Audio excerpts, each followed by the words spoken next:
മുംബൈയിലാണെങ്കിൽ നമ്മുടെ ബാലചന്ദ്രൻ്റെ യാത്ര തുടർന്നു കൊണ്ടേയിരിക്കുന്നു.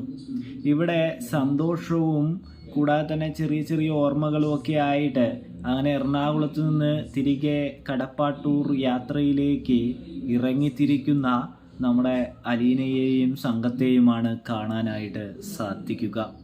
ഇവിടെ യാത്ര പറയാനായിട്ട് രോഹിത് നമ്മുടെ രേവതിക്കുട്ടിയുടെ അടുത്തേക്ക് ചെല്ലുമ്പോൾ രേവതിക്കുട്ടി നല്ല രീതിയിൽ തന്നെ രോഹിത്തിനോട് പെരുമാറുന്നുണ്ട്, രോഹിത്തിനോട് മനസ്സ് തുറക്കുന്നുണ്ട് എന്ന് കാണാം.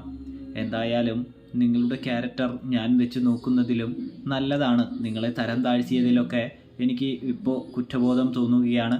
എന്നോട് ക്ഷമിക്കണം എന്ന് പറയുന്നൊരു കാഴ്ച കാണാനായിട്ട് കഴിയുന്നുണ്ട്.